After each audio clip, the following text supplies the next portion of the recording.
नमस्कार। आज हम बहुत ही साधारण बीमारी के बारे में बात करने जा रहे हैं। नाम है टॉन्सिलाइटिस। उसकी डायग्नोसिस और उसका ट्रीटमेंट, सही डायग्नोसिस और सही ट्रीटमेंट बताने जा रहे हैं। लोग समझते हैं कि टॉन्सिल एक साधारण बीमारी है, बच्चों में, बड़ों में, एडोलेसेंट एज में होता है, लेकिन साधारण के साथ साथ ये खतरनाक बीमारी भी बन सकती है, इसलिए इसको जानेंगे। स्ट्रेप्टोकोकस पाइजनीस एक ऐसा बैक्टीरिया है जो टॉन्सिल में संक्रमण करता है और टॉन्सिल्स फूल जाते हैं, उसमें पस पड़ जाता है।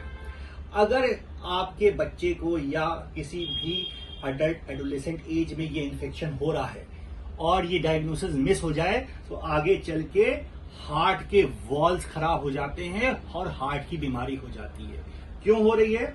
क्योंकि स्ट्रेप्टोकोकस पाइजनीस की जो शक्ल है वो मेरे हार्ट के वॉल्व से मिलती है। तो क्या होगा?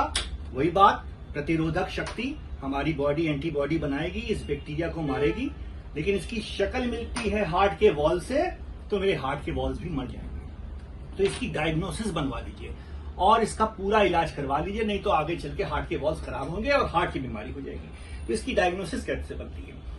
थ्रोट स्वाब इसका लिया जाता है। पेशेंट से कहते हैं मुंह खोलो, जबान बाहर करो, और ब्लाइंड प्रोसीजर नहीं फॉलो करेंगे। जैसे आप लोग समझते हैं कि बस जल्दी से हो जाए और जल्दी से हम भाग जाएं, और पैरामेडिकल स्टाफ से मेरी विनती है मरीज से ये ना कहें हो गया जाइए।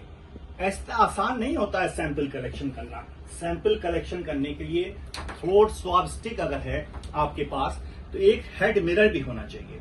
ये हेड मिरर जो है क्या करता है, इसमें आगे लाइट होती है, लेंस होता है जो सर पे पहना जाता है। उसके बाद पेशेंट का जबान बाहर करके थ्रोट स्वाब स्टिक से टॉन्सिल को छुआ जाता है। अक्सर टॉन्सिल छूता नहीं और इस स्वाब बाहर कर दिया जाता है और रिपोर्ट नॉर्मल आ जाती है, डायग्नोसिस मिस हो जाती है, आप खुश हो जाते हैं, रिपोर्ट नॉर्मल है, और आगे चल के हार्ट के वॉल्स, हार्ट की बीमारी हो जाती है। और फिर आप कहेंगे सडन पेशेंट मेरा खराब हो गया, चला गया। गलती कहाँ हुई कि आपने जल्दबाजी की। पैरामेडिकल स्टाफ से विनती है जल्दबाजी नहीं करें, ब्लाइंड प्रोसीजर ना करें, कायदे से थ्रोट स्वाब स्टिक से थ्रोट स्वाब का सैंपल लें, हेड मिरर, हेड लेंस पहन के टॉन्सिल को टच करवाएं, और अगर फेरिंग्स इन्वॉल्व है तो उसको भी टच करवाएं स्वाब से, और कल्चर करेंगे ब्लड अगर प्लेट पे। और यहाँ ह्यूमन ब्लड फिर से नहीं अच्छा काम करता, क्योंकि हमारे ब्लड में होती है प्रतिरोधक एंटीबॉडीज, ये बैक्टीरिया ग्रो नहीं करेगा। तो कौन सा ब्लड यूज करना पड़ेगा? हमें यूज करना पड़ेगा रैबिट ब्लड या शीप ब्लड, और शीप ब्लड से ही बैक्टीरिया ग्रो कर जाएगा, डायग्नोसिस बन जाएगी, हम इलाज करेंगे, बच्चा या एडोलेसेंट एज का जो भी पेशेंट है ठीक हो जाएगा और आगे चल के हार्ट की बीमारी नहीं होगी।